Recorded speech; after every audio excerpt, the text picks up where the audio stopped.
Very good afternoon, all of you. Welcome you all on our YouTube channel, The Learning with Fun. I'm Dr. Manju Taksha. आज के इस video में हम करेंगे class 7 NCERT science book chapter 3 fibre to fabric. Class 6 में हमने कुछ natural fibres के बारे में जाना था। कुछ फाइबर ऐसे हैं जो हमें प्लांट्स से ऑब्टेन होते हैं और कुछ फाइबर ऐसे हैं जो हमें एनिमल्स से मिलते हैं। तो क्लास 6 में हमने प्लांट्स फाइबर्स जो कि आपका कॉटन है, जूट है, उनके बारे में हम स्टडी कर चुके हैं। अब यहाँ पे हम स्टडी करेंगे the fibres that are obtained from the animals like wool and silk. अब हम बात कर लेते हैं वूल हमें कहाँ से मिलता है। Wool is obtained from the fleece और we can say hair of the sheep और yak। जो सिल्क फाइबर है वो हमें कहाँ से मिलता है। Silk fibres come from the cocoons of the silk moth। अब आप जानते हैं कि which part of the sheep's body yield fibres. मतलब जैसे हमने बात किया कि जो शिप के हेयर्स हैं उनसे हमें वूल मिलता है।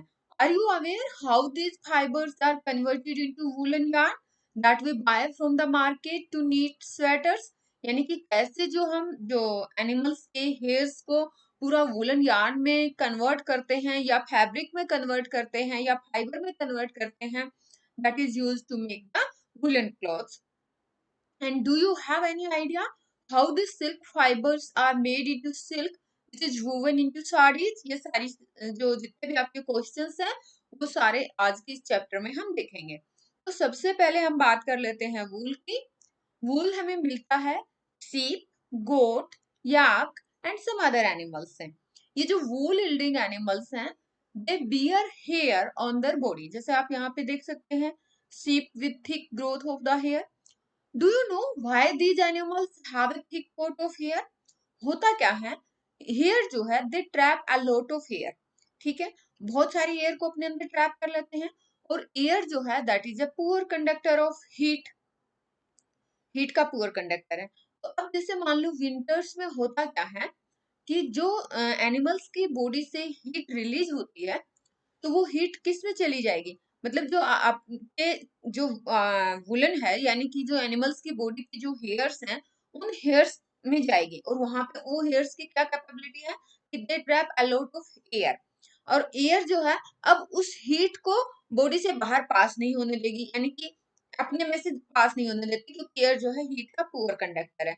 तो अब ये जो एनिमल्स जो ये अपनी बॉडी से हीट रिलीज करते हैं उस हीट को due to covering of their hair वो इनकी बॉडी उस हीट को फील कर पाती है जिसकी वजह से इनको सर्दी नहीं लगती है। चैप्टर 4 में हम हीट के बारे में अच्छे से पढ़ेंगे। तो यहाँ पे हमने देखा कि जो एयर है that is a poor conductor of heat, so here keeps these animals warm. Warm क्यों रखते हैं, आई होप क्लियर हुआ होगा।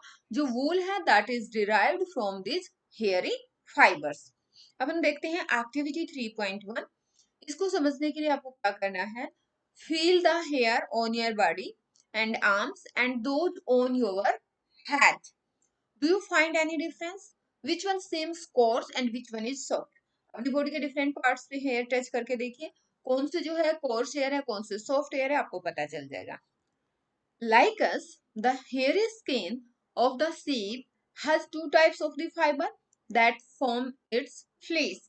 जैसे coarse beard hair और सेकंड है fine soft under hair close to the skin. एक तो इनकी स्किन पे रहते हैं जैसे ह्यूमन बॉडी की स्किन पे भी रहते हैं और इनके बियर्ड हेयर रहते हैं, वो कोर्स रहते हैं और जो अंडर हेयर्स रहते हैं स्किन के ऊपर वो सॉफ्ट रहते हैं। जो फाइन हेयर्स हैं they provide the fibres for making wool और जो ब्रीड वाले बियर्ड हेयर है वो आपका कोर्स जैसा कुछ अलग टाइप का टेक्सचर बनाने के लिए वो यूज होते हैं। अब यहाँ पे some breeds of the sheep, this is only fine under hair, बहुत ही सॉफ्ट हेयर इनके रहते हैं। तो उनको उनके जो पेरेंट्स है they are specially chosen to give the birth to sheep which have only soft under hair। मतलब क्या होता है बिल्कुल वो सॉफ्ट फाइबर ऑब्टेन करने के लिए पर्टिकुलरली इस तरह की ब्रीड को जो है स्पेशली पाला जाता है। This process of selecting parents for obtaining special characteristics in their offspring, such as soft underhair in sheep, is termed as selective breeding। तो selective breeding का मतलब समझ गए होंगे कि इस तरह की पर्टिकुलर स्पीसीज को चुनना जिनके पास सॉफ्ट हेयर होते हैं ताकि उन्हीं में मतलब पर्टिकुलर उनके पेरेंट्स को चुनना ताकि उनकी ऑफस्प्रिंग उनके जो बच्चे हैं वो भी ऐसे ही हो सॉफ्ट हेयर स्किन वाले, तो उनको जो है स्पेशली चूज किया जाता है, उसको बोलते हैं सिलेक्टिव ब्रीडिंग। यहाँ पे हम देख लेते हैं कौन कौन से एनिमल्स जो है वूल को यील्ड करते हैं, यानी कि कौन कौन से एनिमल्स से हमें वूल मिलती है। Several breeds of the sheep are found in different parts of a country. यहाँ पे अगर आप टेबल 3.1 देखेंगे, these are some Indian breeds of the sheep। जैसे इसमें हम कॉलम 1 में नेम ऑफ ब्रीड लिखा है, एंड सेकंड कॉलम में क्वालिटी ऑफ वूल के बारे में बताया है, और थर्ड कॉलम में ये पर्टिकुलर ब्रीड कौन से स्टेट में पाई जाती है। जैसे लोही जो ब्रीड है that is famous for good quality wool, और ये राजस्थान पंजाब में मिलती है। अगर रामपुर बुशेर ब्रीड की बात करें तो ब्राउन फ्लीस देती है ये, यानी कि ब्राउन वूल देती है, उत्तर प्रदेश हिमाचल प्रदेश में पाई जाती है। नाली ब्रीड जो है, शीप की ब्रीड की बात हम कर रहे हैं, ये कारपेट वूल के लिए फेमस है, राजस्थान हरियाणा पंजाब में पाई जाती है। और फॉर वूलन सोल, जिसके लिए हमें बहुत ही मतलब जो अच्छी क्वालिटी की वूल चाहिए होती है, बाकरवाल ब्रीड फेमस है, जम्मू कश्मीर में ये पाई जाती है। और कोर्स वूल जो है मारवाड़ी ब्रीड से मिलती है, ये गुजरात में मिलती है। और पाटनवाड़ी ब्रीड से हमें होजरी वूल मिलती है, और ये भी गुजरात में मिलती है। तो यहाँ से हमने ये तो देख लिया कि सीप की जो है बहुत सारी वेराइटी है, बहुत सारी ब्रीड है, जो हमारे कंट्रीज में हमें वूल प्रोवाइड करने में हेल्प करती हैं। बट क्या केवल हमें सीप की फ्लेश से ही वूलन मिलता है, यानी कि वूल मिलता है? जी नहीं। However the fleece of the sheep is not the only source of the wool. मतलब और भी बहुत सारे एनिमल्स हैं जिनसे हमें वूल मिलती है। तो wool commonly available in the market is sheep wool, but यहाँ पे जैसे आपने फिगर 3.1 देखा होगा, ये सीप के हेयर हैं जो हमें वूल बनाने में हेल्प करते हैं। अब हम देखेंगे जैसे याक है, yak wool is common in Tibet and Ladakh. आप फिगर 3.2 देखिए, ये देखिए याक की बॉडी पे बहुत सारे हेयर्स हैं। तो यहाँ से जो ये जो तिब्बत है, नेपाल है, उस एरिया में फेमस है, लद्दाख वाले एरिया में जो मोहेर है that is obtained from angora goats. ये यहाँ पे आप देखिए, ये अंगोरा गोट है, इससे जो वूल मिलती है that is mohair. Found in hilly region such as Jammu and Kashmir, Jammu Kashmir में मिलती है। और wool is also obtained from goat hair. अगर हम फिगर 3.4 में देखें, ये देखिए, the under fur of the Kashmiri goat is soft. बहुत ही सॉफ्ट ये जो कश्मीरी गोट है, इससे का जो फर है बहुत ही सॉफ्ट वूल प्रोवाइड करता है। It is woven into fine shawls, जिसको पश्मीना शॉल बोलते हैं। The fur hair on the body of the camels is also used as wool. यहाँ पे आप फिगर 3.5 में कैमल देख रहे हैं, इसकी बॉडी पे भी जो हेयर है they are used as for the formation of wool. अब ललामा और अल्पाका की बात करें, साउथ अमेरिका में मिलती है, दे ऑल्सो यील्ड वूल। अब ललामा और अल्पाका क्या है ये आप देख लीजिए, ये this is llama and this is alpaca, ये साउथ अमेरिका में मिलते हैं, and they also provide us wool. अब यहाँ पे एक्टिविटी 3.3 में आपको करना क्या है कि कुछ एनिमल्स की पिक्चर कलेक्ट करनी है, और मतलब आपको ये एक्चुअली बच्चों को समझाने के लिए है कि कौन कौन से एनिमल्स के हेयर जो है ऐसे होते हैं जिनसे हमें वूल मिल सकता है, तो उनकी पिक्चर्स कलेक्ट करनी है, उनको अपनी स्क्रैप बुक में स्टिक कर देना है। If you are unable to get the pictures, try and draw them from the ones given in this book. यानी कि आप यहाँ से देख के भी ड्रॉ कर सकते हैं, अपनी नोटबुक में चिपका सकते हैं, आप आइडिया लेने के लिए कि कौन कौन से एनिमल्स हैं जो आपको वूल प्रोवाइड करते हैं। Find out the words for sheep, goat, camel, and yak in your local language and also in other language of the country. Activity 3.3 में आपको क्या करना है, इंडिया के मैप में कुछ आउटलाइन ड्रॉ करनी है, और वर्ल्ड का मैप भी आप ले सकते हैं। और आपको क्या करना है कि मैप के उन प्लेसेस को मार्क कर देना है जहाँ पे आपको वो एनिमल्स मिलते हैं जिनसे आपको वूल मिलती है। आप अलग अलग लोकेशन को डिनोट करने के लिए डिफरेंट कलर यूज कर सकते हैं, और डिफरेंट वूल के लिए अलग अलग, डिफरेंट वूल यील्डिंग एनिमल्स के लिए आप डिफरेंट कलर्स यूज कर सकते हैं। अब हम बात करते हैं मेन मुद्दे की। अभी हमने ये देखा कि हमें एनिमल्स के जो हेयर हैं उनसे वूल मिलता है, but how we get that wool from fibres to wool. तो करते क्या है, सबसे पहले वूल को ऑब्टेन करने के लिए sheep आर reared। ये मतलब कॉमनली जो है sheep से मिलता है हमारे इंडिया में। वैसे हमने जैसे देखा कि बाकी एनिमल्स के हेयर से भी वूल मिलता है। बट कॉमनली जो शीप हैं they are reared for obtaining wool. उसके बाद उनके हेयर को कट किया जाता है and further processed into wool. अब हम देखेंगे कि ये प्रोसेस क्या है, कैसे हम उनके हेयर से वूल प्राप्त करते हैं। तो सबसे पहले करेंगे क्या, पहला प्रोसीजर है rearing and breeding of the sheep.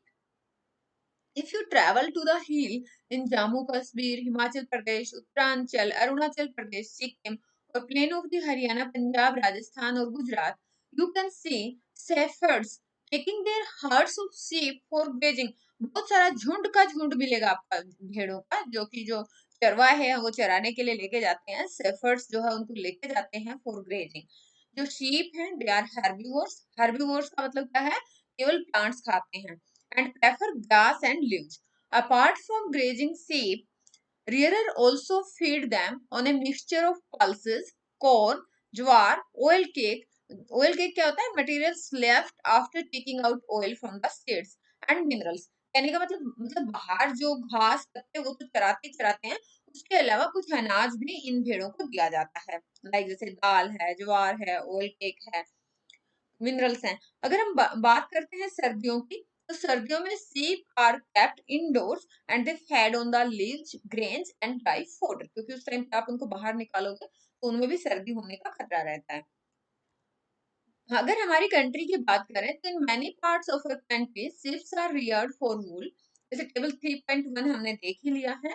It gives the name of some breeds of the sheep reared in our country for producing wool. अब जो क्वालिटी और टेक्सचर भी हम डिस्कस कर चुके हैं। Certain breeds of the sheep they have thick coat of hair on their body which yields good quality wool in large quantities. और इस तरह की जो सीप हैं, जैसा कि हम पहले भी डिस्कस कर चुके हैं, these sheeps are selectively bred with one parent being a sheep of good breed. Thus the reared sheep have developed a thick growth of hair. Hair is saved off for getting wool. अब हम देखते हैं कि processing for the fibers into wool. तो यहाँ पे the wool which is used for knitting sweaters or for weaving shawl is the finished product of a long process. यानी कि सीधा ही ऐसा नहीं है कि जो आपकी शीप है आपने उनसे हेयर रिमूव किया और वो आपका एज ए वूल यूज होता है, जी नहीं, एक लॉन्ग प्रोसेस है। और इसमें कौन कौन से स्टेप्स इन्वॉल्व होते हैं हम डिस्कस कर लेते हैं। स्टेप 1 में सबसे पहले होगा क्या, the fleece of the sheep along with a thin layer of skin is removed from its body। यानी कि सबसे पहले बॉडी से हटाए जाते हैं जो आपके बॉडी के हेयर्स होते हैं, शीप की बॉडी के ऊपर जो हेयर्स होते हैं उनको रिमूव किया जाता है। इस प्रोसेस को बोलते हैं सियरिंग। यहाँ पे जो जैसे हेयर कट के लिए अगर हेयर शेव ऑफ करवाना हो हेयर का, तो जो मशीन एक बार्बर यूज करता है, सिमिलर मशीन यहाँ पे भी यूज होती है। और जनरली जो हेयर्स हैं वो ड्यूरिंग हॉट वेदर जो है इनको रिमूव किया जाता है, ताकि क्योंकि हमने बताया ना कि जो इनकी बॉडी पे हेयर होते हैं वो इन एनिमल्स को सर्दी से बचाते हैं, they protect from cold. But during hot weather क्योंकि ऐसा नहीं है ना कि उनको सर्दी से बचाने की जरूरत है, तो उस टाइम पे hairs are removed during the hot weather. This enables sheep to survive without their protective coat of hair. Hair provide woollen fibres. अब हेयर से क्या मिला आपको, वूलन का फाइबर मिला। Woollen fibres are then processed to obtain woollen yarn। जो shearing है, अगर आप सोच रहे होगे कि हम जो इनकी स्किन से शेयरिंग करते हैं तो क्या वो sheep को हर्ट करती है, जी नहीं। जो शेयरिंग प्रोसेस है that does not hurt the sheep just as it does not hurt when you get a haircut or your father shaves off his beard। क्योंकि आपने देखा होगा अपने पापा को कभी शेविंग करते तो उनको हर्ट नहीं होता, तो सिमिलरली शेयरिंग जो है एनिमल्स को भी हर्ट नहीं करता है। अब आप सोच रहे होंगे ऐसा क्यों हो जाता है, क्योंकि होता क्या है, जो स्किन की अपर मोस्ट लेयर है वो डेड होती है एंड जो hair of the sheep grow again just as your hair does. क्योंकि अपर लेयर से ही आपकी हेयर और जो अपर लेयर ऑफ स्किन जो है वो रिमूव की है, जिसकी डेड स्किन होती है, मतलब डेड टिश्यूज होते हैं, डेड सेल्स होती हैं, तो वहां पे पेन फील नहीं होता है। अब जब आपने हेयर रिमूव कर लिया, अब आता है सेकेंड स्टेप। सेकेंड स्टेप में क्या करना है कि ये जो सीयर्ड स्किन विद हेयर है इसको अच्छे से वॉश किया जाता है टैंक में यहाँ पे आप फिगर में देख सकते हैं। यहाँ पे आपने फिगर ए में आपने देखा शेयरिंग ए सीप, यानी कि सीप के ऊपर से जो हेयर्स है वो रिमूव किए जा रहे हैं। सेकेंड स्टेप में आपने देखा स्काउरिंग इन टैंक, यानी कि ये स्काउरिंग क्या है? स्काउरिंग क्या है कि जब आप उस जो सीयर्ड स्किन विद हेयर है उसको अच्छे से वॉश करते हो टैंक में to remove any dust, dirt, grease, तो इस प्रोसेस को बोलते हैं scouring. Nowadays, scouring is done by the machine. Machine का भी आप देख सकते हैं, ये आपका हाथ से है, ये मशीन से हो रहा है। तो यहाँ पे क्या है, उसको बिल्कुल अच्छे से साफ कर दिया जाता है, क्लीन कर दिया जाता है। अब इसके ऊपर कोई डस्ट, डर्ट, ग्रीस कुछ भी नहीं बचेगा। अब हम आते हैं थर्ड प्रोसेस पे।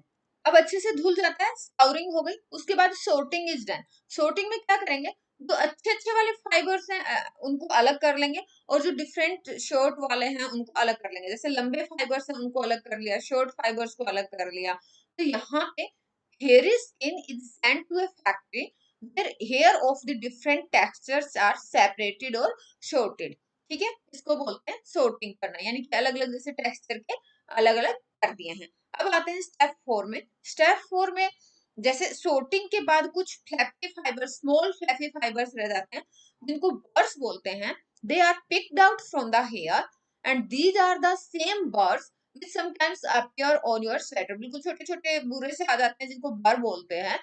तो these fibers are scoured again and dried, यानी कि उनको फिर से साफ किया जाता है। स्काउरिंग आपको याद है ना कि टंक में अच्छे से साफ कर लेना और फिर से सुखाया जाता है। This is the wool ready to be drawn into fibre. अब आपको जो वूल मिलेगी उससे आप फाइबर बनाएंगे। स्टेप 5 में क्या करना है, फाइबर्स को डिफरेंट कलर में डाई किया जा सकता है। As the natural fleece of the sheep and goat is black, brown और व्हाइट, क्योंकि नेचुरल फ्लिश जो नेचुरल हेयर्स है वो तो ब्लैक, ब्राउन और व्हाइट के होंगे।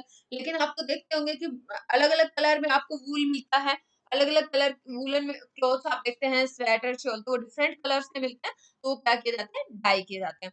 तो स्टेप 5 होगा हमारा इन फाइबर्स को डाई करना। अब आते हैं लास्ट स्टेप में, दैट इज स्टेप 6। इसमें क्या किया जाता है, जो फाइबर्स है they are straightened, combed and rolled into yarn। यहाँ पे आप फिगर 3.8 में देखिए, है रोलिंग इनटू yarn। यहाँ पे आप स्ट्रेटन करेंगे, जो भी फाइबर्स है मशीनों से उनको स्ट्रेट किया जाता है, कॉम्ब किया जाता है एंड देन उनको रोल किया जाता है। The fibers are straightened, combed and rolled into yarn। जो longer fibers हैं, they are made into wool for sweaters and the जो shorter fibers हैं उनको spun किया जाता है and they are woven into woolen cloth। अब यहाँ पे देखिए, ये फिर से आपका पूरा प्रोसेस दिखाया है।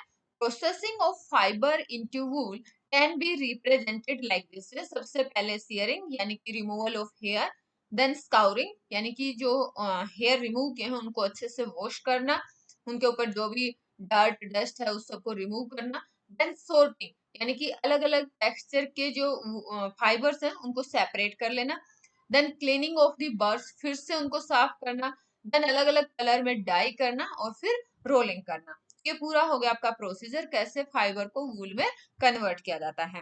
अब यहाँ पे क्योंकि हमने जैसे बताया कि वूल ऑब्टेन करने के लिए रियरिंग किया जाता है और पूरा जो है ये फैक्ट्री में आपका जो फाइबर है उससे वूल बनता है। ये जो एक तरह से ऑक्यूपेशन हो गया।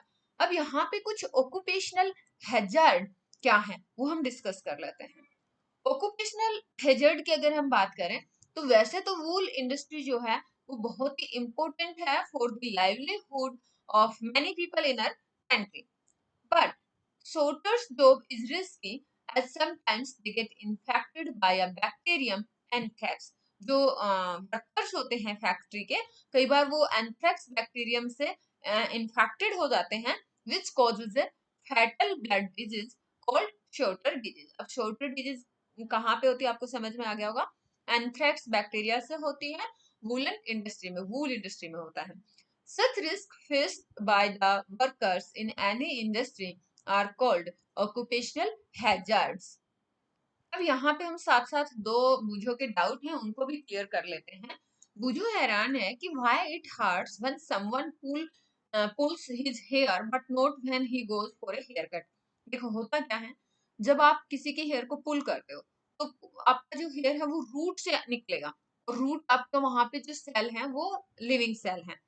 लेकिन जब हेयर कट के लिए जाता है तो हेयर कट मान लो आपका स्किन के अपर सरफेस पे भी हो रहा है, तो स्किन की अपर सरफेस पे डेड सेल प्रेजेंट होती है, इसलिए वहां पे पेन नहीं होता या हर्ट नहीं होता है।